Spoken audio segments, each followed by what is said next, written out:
Meie esimene koosolek oli segane. Me ei teadnud, et kust otsast alustada. Me arutasime õid ja päevi, et mis laulu järgi me tantsime.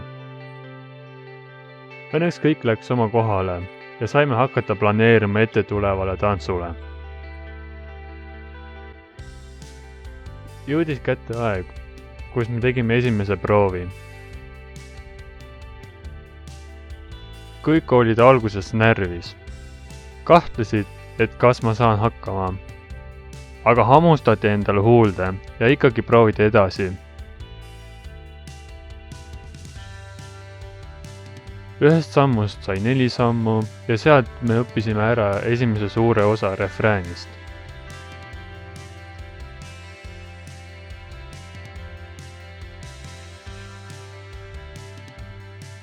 Kugi tuli sisse mõned segadused, aga me tegime uuesti ja nii kaua, kuni me saime selle selgeks.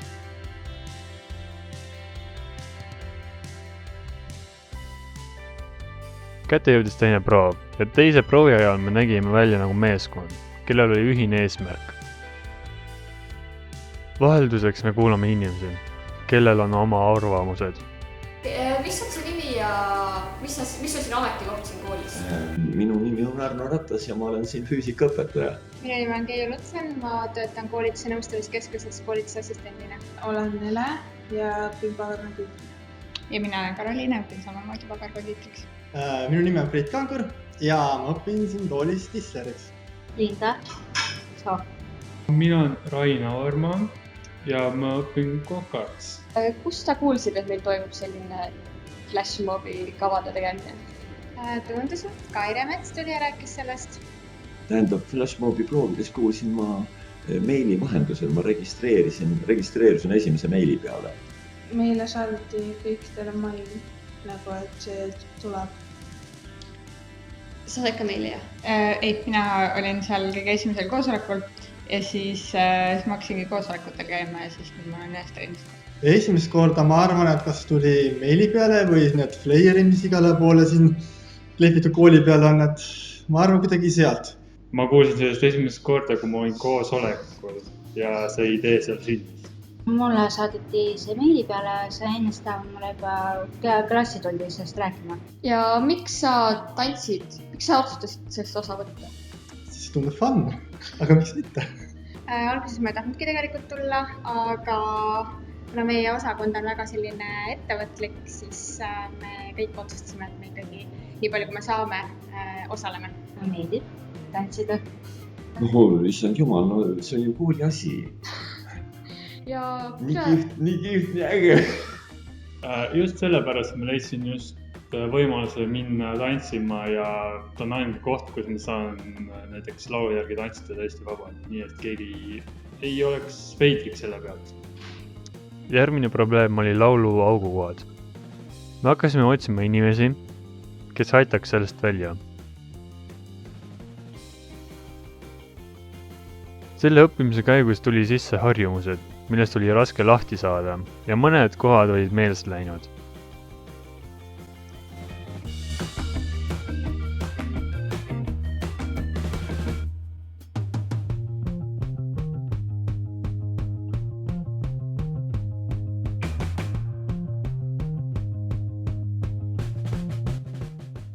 Vahepeal saime kiita ja vahel mitte.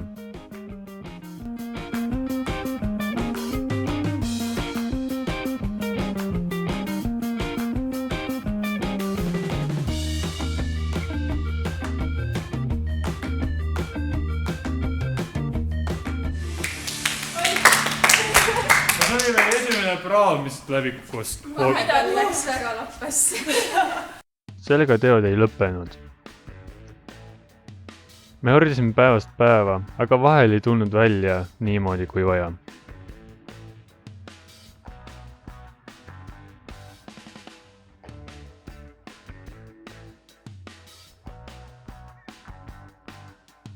Järgmiseks oli vaja kokku leppida omavahel, et kes esindab keda.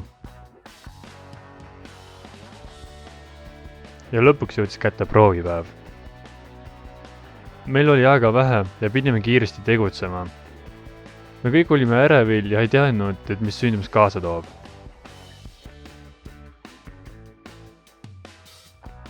me saime hakkama oma etteastega ja nüüd on aeg küsida meie juhtidelt, et mis nemad arvasid sündmusest. mis on su nimi, mida sa õpid ja kust sa tuled? Mu nimi on Hilleri ja ma õpin Tartu Ülikoolis kehakultuuri 2. aasta. mis varasemad kogemused sul seoses tantsimisega? Olen eluaeg tantsinud, lasteaiast saati erinevates tantsurühmades käinud, võimelnud erinevad stiilid ja praegugi natuke tantsin ja annan taustatunde. kuidas tuli idee koreograafia loomiseks? See on kõige raskem küsimus, mida saab koreograafi küsida. Nii et ma ei oska vastata. kas sa ikka selles mingi kogemusi õppisid midagi? Jah, kindlasti õppisin natukene kannatust, sest et tegemist oli mittantsijatega, mis on omamoodi teistmoodi õpetamine ühesõnaga. Ja kindlasti aja planeerimine ja ma pole varem massikava pidanud tegema, nii et see oli ka samuti kuhu. ja kas oli näha ka tantsijate arengut? Jah, oli vägagi. Ma isegi 2 nädalat vahepeal ei olnud nendega ja selle sees ka väga suur areng toimus. kes sa oled, mida sa tegid just? Kes ma olen? mis su nimi on? Mari-Leen Rosenberg, Tartu Kutsehariduskeskuse rekreatsioonikorraldaja esmakursuslane. Korraldasin flashmobi, organiseerisid alates oktoobri keskpaigast umbes. kuidas rahul leiad, mis tunded sul praegu on? Super, mu jalad värisevad. Ma pidin enne siit ühe paberi kätte saama, see ei olnud võimalik väga. Ma kokutan, ma ei tea, kas nutta või naerda, aga mu emotsioonid on lihtsalt... Oota. Väike põsepune on. Jah, ma ei suuda praegu rääkida. Nii. ja kust tuli idee ja miks sa seda tegid? Idee tuli mu kursaajalt Triinult turundusklubis. Mingi turundusklubi koosolek oli äkki, kus siis Triin ütles, et teeme flashmobi. Keegi veel oli laus, et mis asi see flashmob veel on? Ja siis mul oli, ja läks. Ja siis läks. ja valmis ta saigi? Valmis. Tahad veel midagi öelda, rääkida? Mega suur aitäh kõigile, nagu ilma naljata. Koreograafile, Hellerinule, suur aitäh. Siis mul on, kirjutasin välja pika nimekirja kõikidest, keda ma soovin tänada, aga mu pea lihtsalt ei tööta praegu. Ei suuda rohkem midagi öelda. aitäh sulle, väga hea. Aitäh. Suured tänud kõigile, kes aitasid ja kes julgesid kaasa lüüa. Te saite endale uue kogemuse ja mälestuse